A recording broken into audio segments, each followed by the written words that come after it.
इसके बावजूद भी जिस तरह के बयान आ रहे हैं उस पर भी सीएम गहलोत ने निशाना साधा। सहयोगी दिनेश शर्मा जयपुर से लाइव हमारे साथ जुड़ रहे हैं और राकेश हमारे सहयोगी हमारे साथ फोन लाइन पर बने हुए हैं। दिनेश, देखिए, इस ट्वीट से कई निशाने सीएम ने साधे हैं।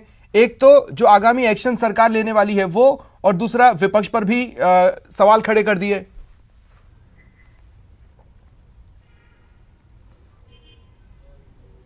अब बिल्कुल स्वप्निल, देखिए इस ट्वीट के कई मायने हैं। खासतौर से ये कि विपक्ष लगातार हमला बोल रहा था, आक्रामक हो रहा था सरकार पे, लेकिन अब एक तरीके से मुंह बंद करने की कवायद इस ट्वीट के जरिए मुख्यमंत्री अशोक गहलोत ने की है और ये साफ तौर पर कहा है कि कुछ लोग जो है वो अपनी राजनीतिक रोटियां सेकना चाहते हैं और इससे जो है वो एक तरीके से खिलवाड़ होगा बेरोजगार अभ्यर्थियों के साथ, क्योंकि लगातार इस तरह से अगर राजनीति की जाती रहेगी तो आगामी भर्ती परीक्षाएं फिर कैसे हो पाएगी।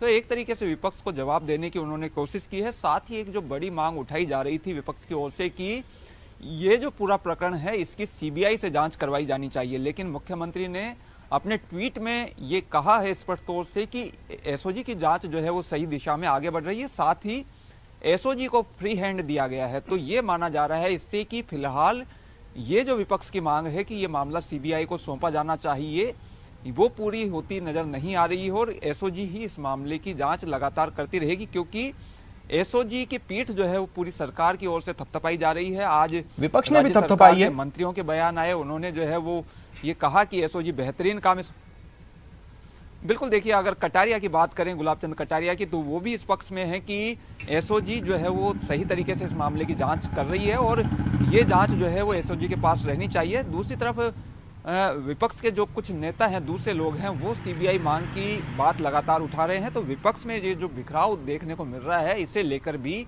सत्ता पक्ष की ओर से अब विपक्ष पर हमले बोले जा रहे हैं कि उनमें जो है आपस में ही मतभेद है। तो फिलहाल तो ये तो कम से कम स्पष्ट होता हुआ नजर आ रहा है कि अभी ये मामला जो है वो सीबीआई के पास जाने वाला नहीं है, क्योंकि एसओजी इस मामले में काफी दूर तक पहुंच गई है, तह तक जो है वो एसओजी पहुंचने वाली है। और जिस तरह की कार्रवाइयां की गई है स्वप्निल इस पूरे मामले में, डीपी जारोली जो बोर्ड अध्यक्ष है उनकी बर्खास्तगी सीधे तौर पर की गई है। ये इशारा कर रहा है कि कहीं ना कहीं अब जो है वो एक कड़ा संदेश देने की कोशिश राज्य सरकार की ओर से है और जिस तरीके से बर्खास्तगी की गई है उससे ये माना जा रहा है कि अब डीपी जारोली पर गिरफ्तारी की तलवार भी कहीं ना कहीं लटकती हुई नजर आ रही है। पूछताछ एसओजी करेगी और अगर उनकी लिप्तता यही खास बात है एसओजी के एक्शन की। मैं राकेश आपसे सवाल लेना चाहता हूं। देखिए, अमूमन जब इस तरह की जांच होती है तो कहा जाता है कि कई छोटी मछलियां फंसी, बड़ी मछलियां छूट जाती हैं, लेकिन इस बार रडार पर बड़े मगरमच्छ भी नजर आ रहे हैं और धीरे धीरे उन पर भी शिकंजा कस रहा है।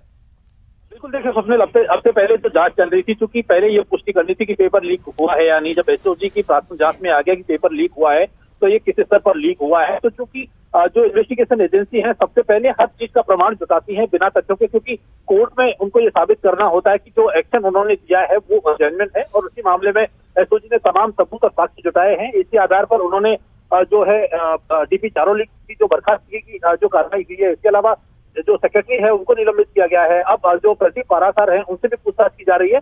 तो अब जो तार है, कनेक्शन है, वो जुड़ते जा रहे हैं। जैसे जैसे कनेक्शन जुड़ेंगे एसओजी इस मामले में पूरी गहराई तक तफ्तीश करेगी। बिल्कुल राकेश, बने रहे।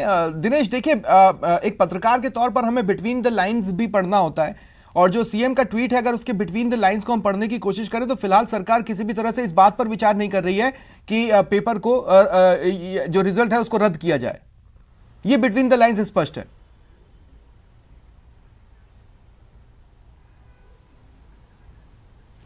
अब बिल्कुल देखिए, अभी तक सरकार की तरफ से इस बारे में कोई स्पष्ट नहीं है कि जो परीक्षा हुई, क्योंकि खुलासे जो है वो बड़े स्तर पर हो रहे हैं, तो ये परीक्षा पेपर जो है वो रद्द किया जाएगा या नहीं किया जाएगा। अब तक जो स्टैंड राज्य सरकार का रहा वो यही कि पेपर रद्द नहीं किया जाएगा, बल्कि जिन भी लोगों की लिप्तता इस पूरे मामले में रही, जिन्होंने पेपर लीक किया, उन लोगों पर कड़ी कार्रवाई करके एक तरीके से संदेश देने की कोशिश होगी ताकि भविष्य की परीक्षाओं में इस तरह की घटनाओं की पुनरावृत्ति नहीं हो।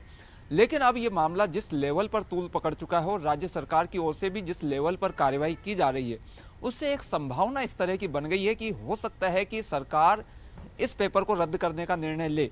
अभी जो है सरकार ने पिछले दिनों घोषणा की थी कि तकरीबन 20,000 पदों पर जो है वो भर्ती की जाएगी रीट के जरिए। तो अब ये माना जा रहा है, एक संभावना यहाँ से उठ रही है कि जो अगली जो रीट परीक्षा होगी उसमें पिछली जो परीक्षा हुई थी रीट की उसे रद्द करके दोनों परीक्षाओं का एक साथ आयोजन करवाई जाए, यानी तकरीबन 50,000 से ज़्यादा पदों पर एक साथ रीट की परीक्षा आयोजित हो। लेकिन देखिए ऐसा अगर होता है तो ये कहीं ना कहीं सवालिया निशान तो है ही पूरे सिस्टम पे कि इतनी बड़ी परीक्षा आयोजित हुई, पूरा सिस्टम जो है वो मुस्तैद रहा, बावजूद उसके जो है पेपर लीक की घटना हो गई। लेकिन जो अभ्यर्थी कड़ी मेहनत करते हैं, परीक्षा देते हैं, उनके परिवार जो इतना कुछ त्याग जो है, खर्चा जो है उन पर करते हैं, बावजूद इसके अगर इस तरह की घटनाएं होती है तो कहीं ना कहीं जो परिवार है उनका विश्वास कम होता है, अभ्यर्थी जो परीक्षा देते हैं बिल्कुल। और ऐसे में एक कवायद जो होने वाली है, वो जिस बिल की बात कर रहे हैं, जिस कड़े कानून की बात कर रहे हैं, देखना होगा उसका प्रारूप किस तरह का होता है, किस तरह का कानून सरकार बनाती है। मेरा एक सवाल राकेश, मैं आपके पास इस बात के साथ आ रहा हूं कि देखिए एसओजी के पास तरह तरह के क्वेश्चनियर तैयार हैं। जिन लोगों को रिमांड पर लिया गया है उनके सामने भी वो क्वेश्चनियर रखा जा रहा होगा। जाहिर तौर पर वहां से मिलने वाली जो भी जानकारी है उससे क्वेश्चंस और पुख्ता करने के बाद ही डीपी जारोली से पूछताछ शुरू की जाएगी। बिल्कुल। देखिए स्वप्निल, सबसे पहले एसओजी ने, चूंकि जब एसओजी ने इस पूरे मामले की जांच शुरू की है और पहले भी जो प्रतियोगी परीक्षाओं में पेपर लीक हुआ है उसके बाद सरकार ने जांच दी है, तो निश्चित तौर पर जो पहले अभी जांच का जो दायरा है वो सबूत और तथ्यों को एकत्रित करने का है। किस स्तर पर ये जो पूरा पेपर लीक हुआ है इसकी भी गहराई से जांच कर रही है। साथ ही इसमें किस तरह के शामिल हैं, क्या उनका उद्देश्य था, इन तथ्यों को भी अभी जुटाया जा रहा है। और जो भी इस मामले में जो दोषी होगा, चूंकि सीएम ने इस मामले पर सख्ती की बात कही है, तो निश्चित तौर पर अब इसमें जो दोषी हैं उन पर कठोर कार्रवाई होना तय है। और राजस्थान में चूंकि बिहार, उत्तर प्रदेश, पंजाब, हरियाणा के कई गैंग सक्रिय थे जो इस तरह के पेपर लीक प्रकरण हो या फिर हाईटेक तरीके से नकल कराने के मामले हो, तो इन पर अब एसओजी ने शिकंजा कसना शुरू किया है। तो निश्चित तौर पर इनसे अंकुश लग सकेगा और आने वाले समय में ये जो गिरोह हैं इस तरह के, उनके अब हौसले पस्त होते नजर आएंगे। शुक्रिया आप दोनों का मेरे साथ जुड़ने के लिए और तमाम बातचीत के लिए।